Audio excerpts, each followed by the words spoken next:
This is the sound of your ride home with Dad after he caught you vaping.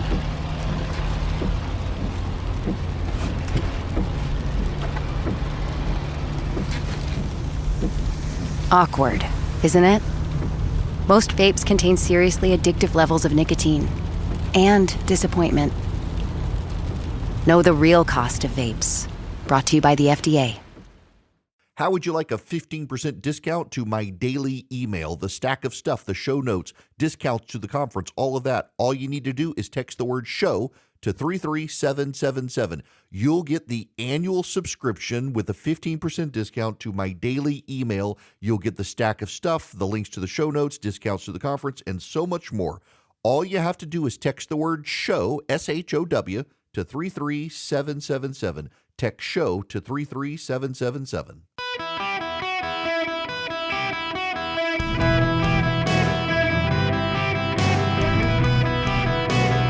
Welcome to the Eric Erickson Show podcast, Hour 1. I'm back. Welcome. It's Eric Erickson here across the nation. Delighted to be with you. Sorry I wasn't here with you on Friday with all that breaking news, but was tending to the family. The phone number here, 877-973-7425. All right, let's get after it. You know I got lots to say. Here's the problem. For the last month, we've had progressives bellyaching about how biased Judge Cannon is because she's a Trump appointee and they don't like some of her rulings, even though she hasn't dismissed the case. She was given a motion by the Trump team to dismiss the case. She did not dismiss the case. But yet she's biased towards Trump because some of her rulings favor the defense. We've had lots of bellyaching about Sam Alito and an upside-down flag his wife flew, in addition to the appeal to heaven flag, which was not controversial until 3 seconds ago when they needed it to be. But they don't think it's a problem at all on the left that the judge in the Trump trial gave $35 to a fund earmarked for, and I quote, stop Trump and his right-wing legacy. Now, their defense is, well, it was only $35, and that's actually more damning. Because if you know anything about federal election law, when you give less than $250, particularly when you give less than $100, it's just included in the general fund. It's not itemized. He wanted to virtue signal and have it made public that he was giving money to stop Trump and his right-wing legacy. He didn't want to give a substantial amount, just enough for it to be known that he was committed to stopping Trump and his right-wing legacy, and then refused to recuse himself. And so then they're like, well, a group of ethics experts said he didn't have to recuse himself. So you're telling me the entire system is plagued with left-wing hacks. That's how bad it is for Donald Trump. That not only did he not think he needed to recuse himself, but the people above him said, oh no, you can give money to a fund called Stop Trump and His Right-Wing Legacy, and you can still oversee the prosecution of Donald Trump. That's how screwed up this is. They're upset about flags and Judge Cannon giving Trump some favorable rulings while not throwing out his case, and they don't have a problem with this. That's how politicized this whole thing is. And on top of that, they did not have to clarify the charges about Trump until their closing statement, which they should have done before the case even began, because essentially you put the Trump defense team having to deal with multiple theories of the case as opposed to a comprehensive theory of the case, which defendants are supposed to know the charges beforehand. And on top of that, you've decided to charge him with something bound to a federal campaign finance law. The federal government itself didn't find a violation of it. The federal government itself says only the feds can prosecute it. And yet you use that to build an underlying crime to extend a case's statute of limitations in a way that literally in the entire history of our republic, no state has ever done. You custom cultivated charges specifically for Donald Trump with a prosecutor who campaigned on stopping Donald Trump. Now, to that point, there's a lot of revisionist history out there right now. I got to play you. Look, Donna Brazile is a friend of mine. I like Donna Brazile. I disagree with Donna Brazile pretty tremendously on this point. You know, George, the spin is getting quite old. It's not spin. The spin is getting quite old. Let's attack the legal system. Let's attack the jury. Let's attack the judge. Let's do everything but show remorse, contrition. That's why Donald Trump was also held liable for defamation, accused of sexual assault. And that's why he still has 54 convictions that he must get through. But I agree with one thing. The verdict will be rendered by the voters in November in 157 days. But to have the presumptive nominee of one major political party facing jail time or facing probation, whatever it may be, whatever the judge may decide, it's a huge deal. And this is not the place for spin. And, you know, I want to say one thing about Mr. Bragg. Mr. Bragg was reluctant until he saw the facts. All right, we can stop right there because that's not actually true. This is the New York Times, all the way back June 2nd, 2021. June 2nd, 2021. This is what the New York Times had to say. One of the most prominent of the New York DA lawsuits filed in June of 2018 accused the Donald Trump Foundation and the Trump family of using a, quote, shocking pattern of illegality and ultimately led to the foundation's dissolution. Mr. Bragg, at a Democratic candidate forum in December of 2020, cited that lawsuit as one reason he was qualified to oversee the case against Donald Trump. Quote, I have investigated Trump and his children and held them accountable for their misconduct with the Trump Foundation. I know how to follow the facts and hold people in power accountable. And then there's this from the New York Times, quote, Mr. Bragg acknowledged that Mr. Trump could seek to make an issue of his history if he wins. Asked how he would contend with accusations of bias from the former president, Mr. Bragg said he's been attentive to what he said publicly and what he had not said. It is a fact I have sued Trump more than 100 times. I can't change that fact, nor would I. That was important work. That's separate from anything the DA's office may be looking at now. So he's been very careful not to tip his hand too much in public to be accused of bias. Really. That's it, y'all. That's it. Unbelievable. Unbelievable. So Alvin Bragg campaigned on getting Donald Trump. They're revising it now, by the way, because they want to take out one of the avenues of appeal. But Alvin Bragg campaigned on it. Y'all, you remember the whole saying Americans commit 3 crimes a day? Can you imagine you have a district attorney who pursues you relentlessly? You campaigns on, I'm going to target you, Joe Smith. If I get elected, Joe Smith has me to worry about. I know how to deal with Joe Smith. So, yes, he gets into office and he prosecutes Joe Smith and goes on a fishing expedition to find the crime he can tie to Joe Smith. And what's the best he can do? To come up with a novel legal theory never before in the history of this republic used, string it all together in ways that's never been done in the history of this republic, customly curating a crime to go after Joe Smith. And here's the thing, in a way that his city never does, because New York rarely prosecutes these documentary fraud claims. And you should note that their theory of the case was that Donald Trump paid off Stormy Daniels in 2017 as a fraud for the 2016 election. And who is the victim in this crime? The American public, they claim, because we didn't get to know about him paying off the porn star in 2016, that he didn't pay off until 2017. That's their theory. That's what the jury bought.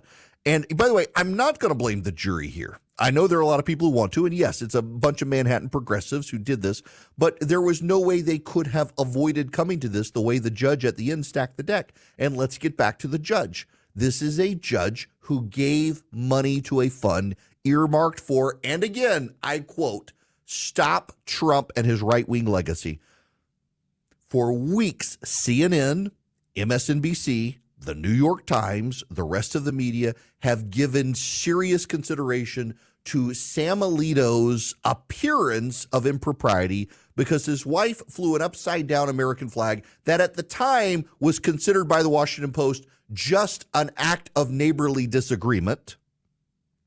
But now, because Sam Alito has a case before him involving January 6th, is suddenly an appearance of impropriety and bias against him. and he should recuse himself because of the appearance of that impropriety, the appearance of a conflict of interest. And then they flew the appeal to heaven flag, which until last week flew in front of San Francisco City Hall. Did you know this? The flag, the appeal to heaven flag, was flying in front of the San Francisco City Hall until last week, when they took it down because it is suddenly now controversial. Only controversial because Sam Alito flew it at his vacation house. They're upset about that, but this judge gave money to a Stop Trump and his right-wing legacy fund, and they're like, that's not a conflict of interest. That's not an impropriety. The ethics expert said he could stay. You know, the same damn experts who said the Supreme Court was going to agree with Colorado and keep Donald Trump off the ballot until 9-0, they didn't. And what did those experts say? Well, clearly the Supreme Court is in the pocket of Donald Trump. Yeah, Sotomayor, Jackson Brown, all of them, Kagan, yes, in Donald Trump's pocket. And then there's Eileen Cannon. Oh, she's given favorable rulings to the defense. It means she's in his pocket. After all, he put her on the court. You know, Donald Trump put Brett Kavanaugh, Amy Coney Barrett, and Neil Gorsuch on the Supreme Court, and they rejected his election challenges. In fact, a dozen Trump-appointed judges have rejected his stolen election challenges. And yet somehow you would think, based on their logic, that clearly they would throw the election to him because they were taking the cases, except they didn't. Because once you're an appointed judge to the federal courts, you have a lifetime tenure, and Donald Trump can't remove you. You owe him nothing, which they've always maintained until poor Judge Cannon made a favorable ruling but chose not to throw his case out, rejected the argument of throwing out this documents case. But somehow they can question her, they can question Sam Alito, but don't you dare question Alvin Bragg or the judge in New York who gave money to a fund earmarked for, quote, Stop Trump and his right-wing legacy. But it was perfectly fine for him to oversee the trial. Don't ask questions. You're undermining democracy if you question him. You can only question Judge Cannon and Sam Alito. You can't question this judge who gave money to a fund entitled, quote, Stop Trump and his right-wing legacy. And Alvin Bragg, who campaigned on prosecuting Donald Trump, who made it a central part of, if you elect me, I will prosecute Donald Trump. And now they're like, oh, he was reluctant to prosecute Donald Trump. This is Orwellian in its revisionism.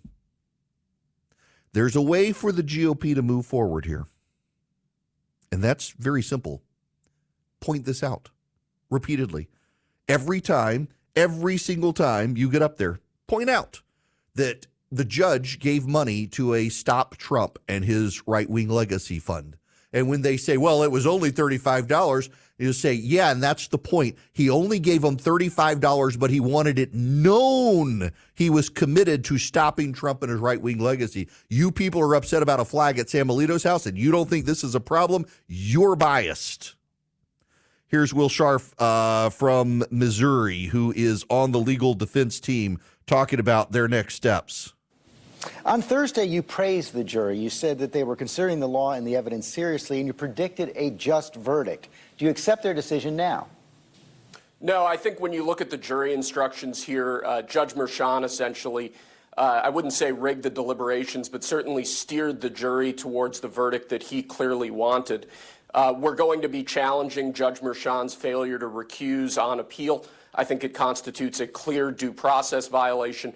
We're obviously going to be challenging aspects of the jury instructions themselves as well. I think there's a lot of appellate material there. That's quite a change for you. Before the verdict came out, you said that the jury instructions are quite favorable to your side. So when you think they're going your way, the instructions are favorable. When the jury rules against you, the judge made a mistake? I think hope for the best, plan for the worst, George. But I think when you look at the totality of the circumstances in this case, this is a prosecution that should have never been brought. This was a case tried in front of a judge who clearly should have recused. I think we have a lot of fair complaints with the way that this trial was conducted. Notice how George Stephanopoulos just seems so giddy to, oh, we got him. In fact, everybody in the media seems very giddy. Oh, we can refer to him now as convicted felon. You can, which emphasizes just how political this case was. And the Republicans can neutralize this. The fact of the matter is, this is June 3rd. This case came out the last week of May. We still have a debate between Trump and Biden. We still have the conventions. There's another debate. There's still the economic news. There's still the international chaos. I don't think this verdict is going to rock the apple cart as much as the Democrats think. And I think the more the Democrats play it up as convicted felon Trump, it just emphasizes that they set this up to make this happen. It's dirty pool, and Americans don't like dirty pool. The judge in this case gave money to a fund designated Stop Trump and His Right-Wing Legacy. It's clearly part of a political pattern by the Democrats to use lawfare to stop Donald Trump. And if the Republicans remind people of that fact, that the judge gave money for that fact and refused to recuse himself, and the Democrats have been making hay over Sam Alito's flag, they've got a way to show people exactly how partisan this whole thing was. This episode is brought to you by Amazon. The holidays are here, and you know what that means. It's time to get your friends and family the gifts they deserve. Take the stress out of shopping with Amazon's great deals and low prices on a huge range of items from toys to tech and much more. Whoever you're gifting for, Amazon has great prices on everything you need this holiday season. Shop Amazon for all your gifting needs. Hello there. Welcome back. I'm glad to be back with you. So I'm back today, and it is also my birthday. And every year on my birthday on the show, I ask of you one thing. Consider a donation to a nonprofit I have chosen. And you can do that by texting the word donate to 33777. This year's nonprofit is actually one near and dear to my and my family's heart. It's Covenant Academy. It's a small classical Christian school. They've got till the end of this month. They need to raise about $15,000 more for their annual fund to be able to meet their budget for the next year. It's nonprofit, tax deductible. And they've been family to us. They've been so good. We have supported them as much as we possibly can. And it's a great nonprofit the kids learn Latin and logic and public speaking skills and just great education. And so if you can help them, it's a great nonprofit to help. All you have to do is text the word donate to 33777. Let's see if we can help them meet their annual fund. They've got about $15,000, I think, left on the annual fundraising drive and really need the help. Okay. We got a lot more to talk about. I will tell you one thing, and I want to spend a little more time on this later. There's one immediate way that Donald Trump can shake up this entire thing. Vice presidential pick. Change the conversation. By the way, the conversation is already starting to move on today. Dr. Fauci is admitting that the 6 feet social distancing was something they kind of pulled out of thin air. And also, we're now learning how his office worked to delete emails to avoid Freedom of Information Act requests. It's turning into a scandal while the media wants to focus on Trump. There's so much other stuff to focus on. Now, in the next half hour, since I've been gone for a week, I want to be able to take your phone calls, 877-973-7425. But also, what is the legal path forward? Before we get into the politics of this, what is the legal path forward for Donald Trump? How do they proceed? What do they do? How do they navigate it? What are the appeals, and what's the appeals process? I'll answer those questions. I will explain it to you, make you smarter than your neighbor. First, I got to tell you about Vision Computers. My son had withdrawals last week while we were in Las Vegas because he was not at home on his gaming PC. And yet, it's such good. We got home and he was on it. We got it from Vision. You can let them build a computer for you or for your office. They'll build it for you, save you money. In doing so, it's not one size fits all. It's what you actually want, what you actually need. And then they give you their world-class tech support. Now, for those of you who haven't gotten a computer from Vision, for a low annual fee, $179 per computer, a year, not a month, a year, $179 a year, they can be your tech support. In 15 seconds or less, you get the answer to what you need, faster than a Google search. You can call them and say, hey, I got to figure something out on my computer, and presto, they've got you the answer. It works. In fact, I got to do this afternoon with my son. He's got a computer monitor that's gone out. I can't figure out what's going on with it, but Vision, I'm sure we can call them, and they'll tell us what's going on. They can do it for you as well, for your home or your office. Save you money. VisionComputers.com, 404-COMPUTE. Call them at 404-COMPUTE. Tell them I sent you. You save even more money. 404-COMPUTE or VisionComputers.com. Let them be your tech support solution. Let them build your computers for you. VisionComputers.com. Hello there. Welcome. It's Eric Erickson, back from vacation. Delighted to have you. I came back, and I just want y'all to know one of my employees just called me a very, very bad word Like I can't say on radio what he just called me, and he thinks I deserved it because I told him something that wasn't true, and he fell for it. All right. The phone number, 877-973-7425. As always, for my birthday every year, I find a worthy nonprofit and ask you to support it. If you text DONATE to 33777, y'all can support a fantastic classical Christian education program. And they've got to raise something like $15,000 to meet their annual fund number that they really need. And we can have an impact and really help them. So you can text DONATE, the word DONATE, to 33777. Now, let's talk about the legal strategy at play here. I think a lot of people, if you're not a lawyer, you think that you can appeal every time the judge makes a decision you don't like. There are some decisions that are appealable before a trial, but a lot of stuff you have to wait until after the trial is over. The problem for this politically is that Donald Trump right now is technically convicted felon. Until on appeal it gets thrown out. And the left has that label until then. He loses his right to vote, although I will tell you Ron DeSantis in Florida has said that he has the power on the clemency board to reject that and thinks that this case was so partisan and so political that he is rejecting the prohibition on Donald Trump being able to vote. So Trump will be able to vote in Florida for the election. And by the way, he's right. Y'all, I want to start with something, and I need you, please, every one of you, I need you to listen to me for a moment, because some of you are immediately, you're going to flip that switch in your brain and get mad at me for what I'm about to say, and I need you to listen to the whole thing. I get a lot of hate mail from Trump supporters for saying I don't care for the guy. And they're like, you need to rally, you got to be on the team, stop criticizing Trump. Just listen to me here. In my mind, and you can disagree with me, but the way I see it, I have a lot more credibility with people who are skeptical of Trump and might be persuaded to see the world my way by saying, I don't care for the guy. There are problems with him. He did have an affair with a porn star after his third wife had given birth. He cheated on his third wife. Character matters. But so you can be mad at me for saying that, and those people are not any longer, and then I can say, but it's not a crime. And maybe they might be persuaded to come in my direction, which is, do you want his policies or Joe Biden's policies? I'd rather his policies. So yeah, man has terrible character. So does Joe Biden. Donald Trump never left Americans behind in Afghanistan or hostages of Hamas. I think it actually helps me make a more persuasive case than the people who refuse to criticize him.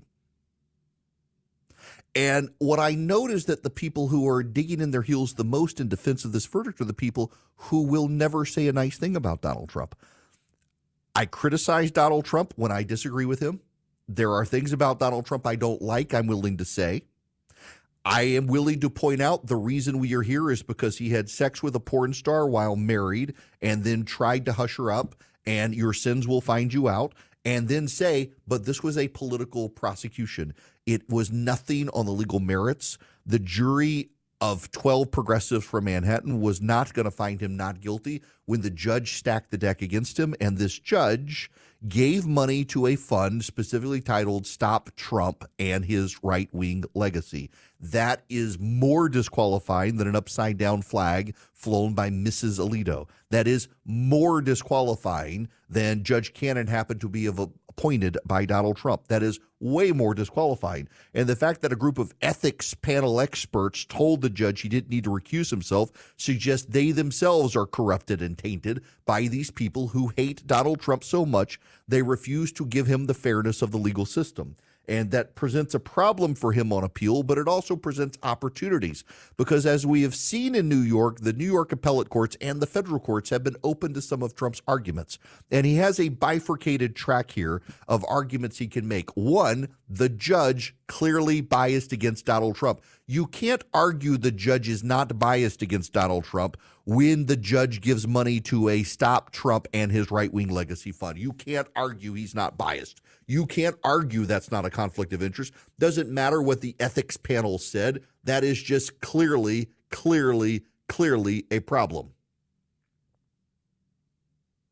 On top of that, the fact that they used a federal campaign finance violation to pursue an underlying state crime in a way to extend the statute of limitations in a way that has never been done in the history of the Republic.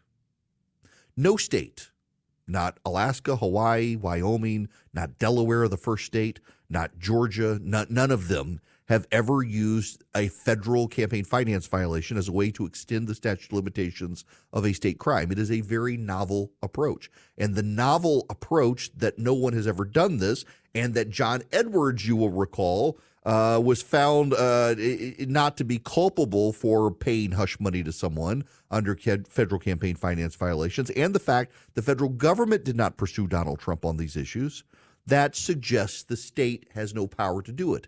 The biggest issue here is that the federal government statutes on campaign finance say that only the federal government can pursue campaign finance violations.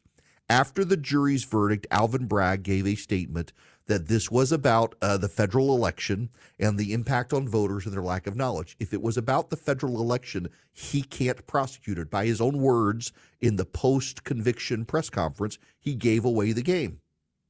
That in and of itself is an appealable issue. The other appealable issue is that they essentially provided 3 different tracks moving forward on how this could proceed. And the judge did not make the state clarify which one they were pursuing until right before closing arguments. Now, what's remarkable here is the number of pushback on the left saying this isn't true, this isn't true. It actually is true. They pursued Donald Trump with 3 different tracks. You could say you could find that this crime, or this crime gave the basis for the underlying crime.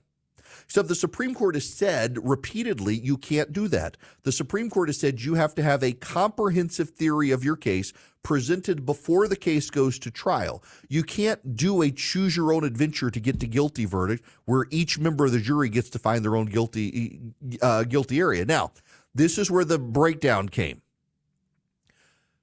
The way people on the right understood it, myself from reporting, was that the judge told the jurors essentially each of you gets to pick your own adventure to get to the underlying crime. Some of you can say this way, some of you can say this way, some of you can say this other way.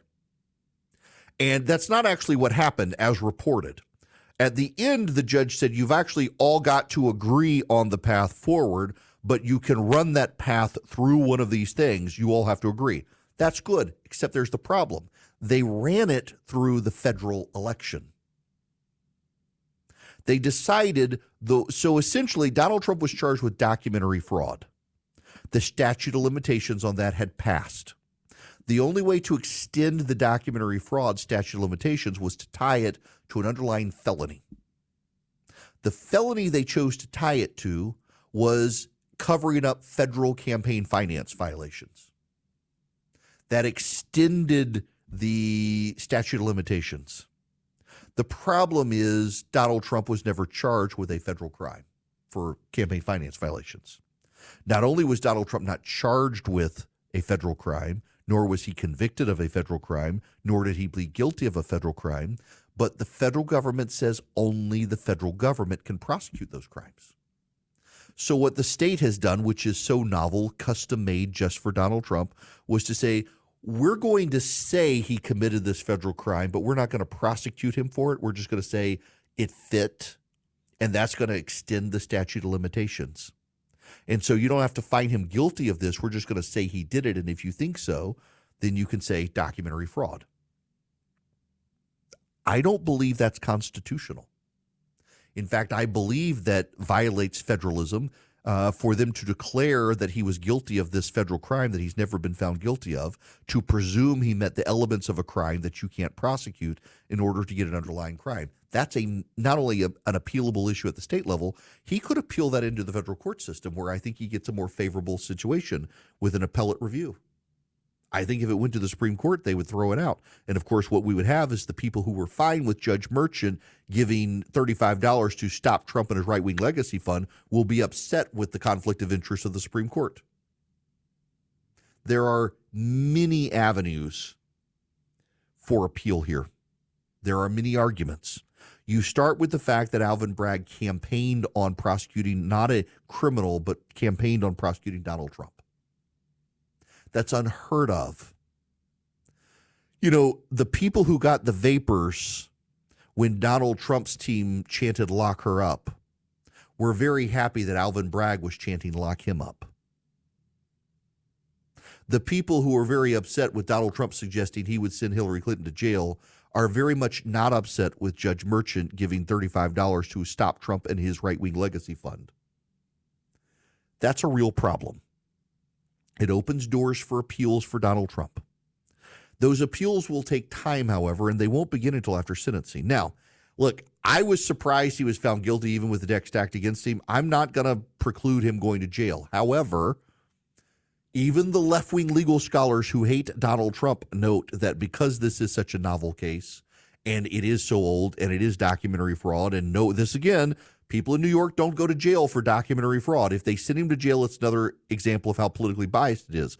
The fact that they set the sentencing a week before the Republican National Convention is another example of how politically biased this case is, that it's not motivated by the law but motivated by politics. I have a hard time seeing them sending him to jail because I think there will be violent riots in the country, but also because no one in New York goes to jail for documentary fraud. They get fined. It's going to be interesting to see how they proceed, however, because I wouldn't be surprised if Alvin Bragg tries to pursue jail just to spite Donald Trump. I wouldn't be surprised if the judge who gave money to stop Trump and his right-wing legacy fund wants to send Donald Trump to jail in a further effort to stop him from being the Republican nominee, particularly if the Republicans have a great debate with Donald Trump on stage against Joe Biden and Donald Trump's polling goes back up. I suspect you are going to see an effort to put Trump in jail as another way to stop him. But the more the Democrats do this, I think the more likely it is presumed to be political. And I do think if they try to send him to jail, he has a more rapid appeal process to keep him out of jail pending appeals, given the questionable nature of the case. Here's bottom line. I say all the time, I don't care for Donald Trump. And I think that gives me credibility, more credibility than the people who hate him and say he should go to prison for this and he did bad things. I think it gives me credibility to be able to say, I'm not a fan of Donald Trump's. I think what Donald Trump did was wrong.